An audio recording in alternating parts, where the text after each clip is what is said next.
Hello friends, आज मैं आपके सामने छोटा सा टॉपिक रेस्पिरेशन के बारे में बताने जा रहा हूँ, जो फंडामेंटल टॉपिक है। लेकिन इसमें नोट सेट एग्ज़ाम की दृष्टि से क्वेश्चन बन जाते हैं।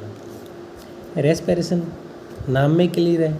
रेस्पिरेशन जैसे कि the act of breathing is called respiration. जब मैं सांस ले रहा हूँ, इंस्पिरेशन एक्सपिरेशन, ये एक्ट हो रहा है, कंटिन्यू एक्ट हो रहा है किसका? ब्रीदिंग का। That is called respiration. अपन बात करें, रेस्पिरेशन के दो टाइप का होता है, एक एक्सटर्नल रेस्पिरेशन और एक इंटरनल रेस्पिरेशन। एक्सटर्नल रेस्पिरेशन कहाँ से कहाँ तक होता है? ब्लड से लेके लंग्स तक का रेस्पिरेशन क्या कहता है? एक्सटर्नल। और इंटरनल रेस्पिरेशन होता है ब्लड और टिश्यू के बीच में, सेल हो गई, टिश्यू हो गई, उसके बीच, उसको कहते हैं इंटरनल रेस्पिरेशन। मैं बात करूँ रेस्पिरेटरी सेंटर कहाँ सिचुएटेड होता है? रेस्पिरेटरी सेंटर कहाँ सिचुएटेड होता है? ये होता है मेडुला ओब्लोंगेटा में सिचुएटेड होता है। मैं बात करूँ रेस्पिरेशन की पैटर्न की रेट कितनी होती है न्यूबॉर्न में, इन्फेंट चिल्ड्रन में, अडल्ट में और ओल्ड एज में, इनमें सभी में अलग अलग रेट होने की फिक्स होती है, वेराइज कर जाती है। जैसे कि मैं बात करूँ न्यूबॉर्न में होती है 40 to 60। जब बच्चा पैदा होता है, अगर उसका respiration 40 to 60 breath per minute आ रहा है, अपन किसको ना काउंट करें? नॉर्मल बच्चा। जब इन्फेंट और चिल्ड्रन की बात करूं, उनमें होता है 20 to 30 ब्रीथ पर मिनट। मैं बात करूं अब अपने ओल्डर मतलब अडल्ट की बात करूं, 12 to 20 breath per minute normal count करते हैं। मैं बात करूं ओल्डर एज में, उनकी 10 to 22 breath per minute normal count करेंगे। ये उनका होगी। और इसमें कुछ अल्ट्रेशन ऑफ रेस्पिरेशन की बात करूं, जैसे कि कुछ हाइपोक्सिया, हाइपोक्जीमिया, हाइपर वेंटिलेशन, हाइपोवेंटिलेशन।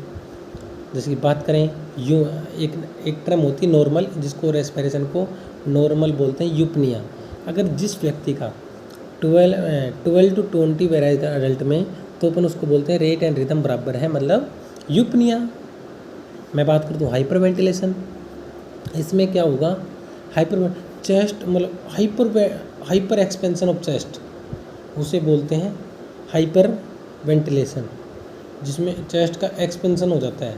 और अंडर एक्सपेंशन मतलब हाइपो वेंटिलेशन में अंडर एक्सपेंशन ऑफ चेस्ट। बात करूँ डिस्पनिया, DYSPNEA, मतलब DYS मतलब डिफ़िकल्टी, D फॉर डिफ़िकल्टी, पिनिया मतलब ब्रीदिंग से लिया गया, रेस्पिरेशन लिया गया, पिनिया आगे PNEA है ना, यूपनिया, पीनिया, जिसके PNEA नाम में लगा वो रेस्पिरेशन को इंडिकेट करता है। इसलिए D फॉर डिफ़िकल्टी, पीनिया मतलब ब्रीदिंग, जिसमें डिफ़िकल्टी ऑफ ब्रीदिंग हो उसको बोलते हैं डिस्निया। हाइपर वेंटिलेशन हो गया, हाइपो वेंटिलेशन हो गया, है ना। अब मैं बात करूँ हाइपोक्सिया एंड हाइपोक्जीमिया, ये कन्फ्यूजन वाले क्वेश्चन है। हाइपोक्सिया टिश्यू में, अपनी बॉडी में टिश्यू सेल में ऑक्सीजन की कमी, उसे बोलते हैं हाइपोक्सिया। लेकिन मैं बात करूँ हाइपोक्जीमिया, वो ब्लड में ऑक्सीजन कमी होती है, उसे बोलते हैं हाइपोक्जीमिया। एक होती है टर्म साइनोसिस क्या होता है? Bluish discoloration of the skin is called cyanosis. मतलब अपन नहीं कहते, कई बार बच्चा जन्म लेते हैं भाई नीला पड़ गया, बच्चा नीला पड़ गया। नीला पड़ने का अर्थ वो मेडिकल टर्म में क्या, उसका साइनोसिस हो गया, मतलब उसमें ऑक्सीजन की बच्चे में क्या हो गई? कमी हो गई। इसलिए जब भी बच्चा पैदा होता है, अपन उसको क्राइंग करवाते हैं, पिंच करते हैं, उसको दबाते हैं कि बच्चा रोने लग जाए तो ऑक्सीजन उसका प्रॉपर काम कर रहा है नहीं कर रहा, वो पता चल जाता है। इसलिए बच्चे को अपन पिंच करते हैं, उसको पकड़ते हैं, रुलाते हैं उसको, ठीक है। वो होता है cyanosis, blue discoloration of skin. अब बात करूँ ऑर्थोपनिया, पीनिया में बता दिया कि पीनिया शब्द किसके लिए आता है? ये रेस्पिरेशन के लिए आता है, ब्रीदिंग के लिए आता है, कि नॉर्मल ये इंडिकेट करता है रेस्पिरेशन पैटर्न को। ऑर्थोपनिया क्या आएगा? जैसे कि अपन कई मरीजों में देखते हैं सर्दियों के टाइम में मोस्टली जो एस्थमेटिक अटैक किसी बंदे को रहता है, वो सर्दियों में उसको दिक्कत हो जाती है सांस में, उसको लेटे हुए को सांस नहीं आता। नाइट के टाइम में विशेषकर होता है ये चीज़ें। वो फिर बैठ जाएगा, खड़ा हो जाएगा, घूमेगा, तो उसको सांस लेने में रिलीफ मिलता है। तो उस कंडीशन को मेडिकल टर्म में बोला जाता है ऑर्थोपनिया। मतलब पेशेंट को जब वो सुपाइन पोजीशन में लेट रहा है, तो उसको डिफ़िकल्टी हो रही ब्रीदिंग, मतलब डिफ़िकल्टी हो रही सांस लेने में, लेकिन वो तुरंत ही बैठ गया तो उसको रिलीफ मिल गया, उसको सांस आ गई, ठीक है। उसको बोलते हैं ऑर्थोपनिया। अब मैं बात करूँ किसकी है, एक होती एस्पेक्जिया, एस्पेक्सिया मतलब सफोकेशन, एक तरीके से मतलब ये ऐसी स्टेट है जिसमें सफोकेशन फील हो, ठीक है, ये एस्पेक्सिया हो गया। और इसमें अब इसमें बात करें अपन अबनॉर्मल रेस्पिरेशन की, जिसमें आता है बाइटोट रेस्पिरेशन, जिसमें सैलो रेस्पिरेशन पहले नाम में क्लियर, सैलो रेस्पिरेशन क्या होगा, मतलब अपन डीप रेस्पिरेशन करेंगे लेकिन उसमें ऑक्सीजन नहीं होगी, ऑक्सीजन लेस अमाउंट जाएगी। इस मरीज में CO2 की मात्रा बढ़ जाती है। इसमें बाइटोट रेस्पिरेशन क्या होगा, CO2 ज़्यादा रहेगी, लेकिन वो डीप इंस्पिरेशन करेगा लेकिन ऑक्सीजन उस बंदे में नहीं जाएगी।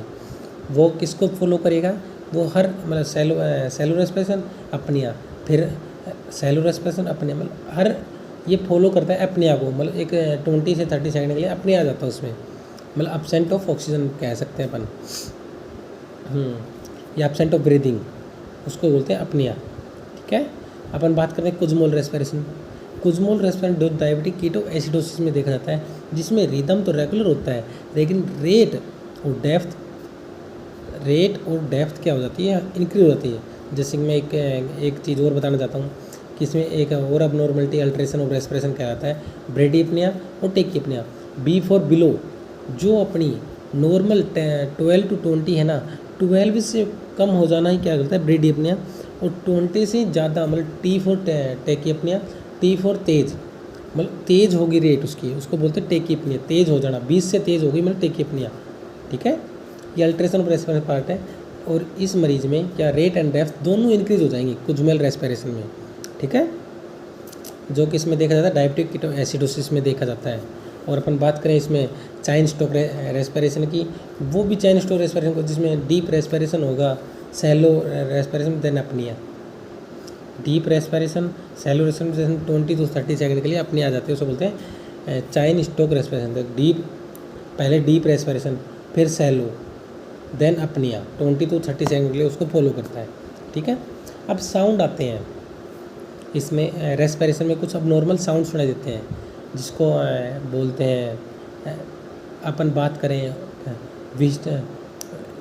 विजिंग साउंड की, कि विजिंग साउंड किस में सुनाई देता है, विजिंग साउंड सुनाई देता है अस्थमेटिक पेशेंट में, जो अस्थमा हो रखा हो, उसके नैरोइंग ऑफ एयरवे हो जाते हैं, तो पेशेंट सांस लेगा तो सी आवाज़ आएगी, मतलब सीटी जैसी विस्लिंग साउंड सुनाई देता है अस्थमेटिक पेशेंट में।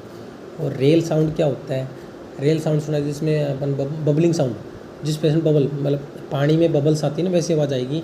ये उन मरीजों में देखा है जिसमें पल्मोनरी एडिमा हो, निमोनिया हो और कंजस्टिव हार्ट फेलियर हो, ये उन मरीजों में देखा जाता है। और बात करो strider sound, STRIDOR, strider sound किससे क्या होती है, ये अपर एयरवे, जैसे लैरेंजाइटिस, किसी पेशेंट को लैरेंजाइटिस, उसमें स्ट्राइडर साउंड सुनाई देती है। अपर रेस्पिरेटरी ट्रैक्ट में इन्फेक्शन हो जाए या अपर रेस्पिरेटरी ट्रैक्ट इन्वॉल्व होता है, ये क्वेश्चन आ चुका। विजिंग साउंड वाला क्वेश्चन आ चुका, दोनों क्वेश्चन आ चुके। ये 2021 का एम्स में पूछा गया क्वेश्चन है, विजल साउंड किस पेशेंट, अस्थमा में कौन सी साउंड सुनाई देती है। और ये 2020 में पूछा गया था कि इसमें रेल साउंड कौन से मरीज में देगा, इसमें निमोनिया ऑप्शन था, उसमें निमोनिया जाएगा, ठीक है। अब मैं बात करता हूँ जैसे कि टेम्परेचर में कितनी रेस्पिरेशन बढ़ेगा, टेम्परेचर में 1 डिग्री फ़ारेनहाइट टेम्परेचर, तो उसमें कितना रेस्पिरेशन बढ़ेगा, 1 डिग्री फ़ारेनहाइट इंक्रीज हो रहा है टेम्परेचर, तो पल्स कितनी बढ़ेगी, ऑक्सीजन डिमांड कितनी बढ़ेगी, उसके बारे में बात कर रहा हूँ। हर किसी बंदे का टेम्परेचर 1 डिग्री फ़ारेनहाइट बढ़ेगा, फीवर आ गया उसको, नॉर्मल टेम्परेचर होता है अपनी बॉडी टेम्परेचर 98.6 डिग्री फ़ारेनहाइट होता है, लेकिन जिस मरीज में फीवर आ गया उसमें रेस्पिरेशन, जैसे कि मैंने क्या कह रहा था 12 to 20 है, अपन 20 मान चलते हैं, लेकिन उसके आ गया तो उसमें 4 रेस्पिरेशन बढ़ेंगे, 24 हो जाएगा, अडल्ट है तो। पल्स की बात करूँ, फीवर आ गया उसमें पल्स कितने में 10 बीट पर मिनट क्या होगी, उसी पल्स बढ़ेंगे। ऑक्सीजन डिमांड कितना बढ़ेगा 1 डिग्री फ़ारेनहाइट पे, तो अपन बोलते हैं ऑक्सीजन डिमांड उसका 7% O2 डिमांड बढ़ जाएगा। अगर डिग्री सेल्सियस में पूछूं तो 13% O2 डिमांड बढ़ जाएगा उस मरीज में, ठीक है। यह है रेस्पिरेशन। इससे बाहर अभी तक कुछ भी नहीं पूछा गया है, आज तक के जितने भी कंपटीशन एग्जाम हुए हैं इससे बाहर एक भी क्वेश्चन नहीं आएगा, ठीक है। Okay bye.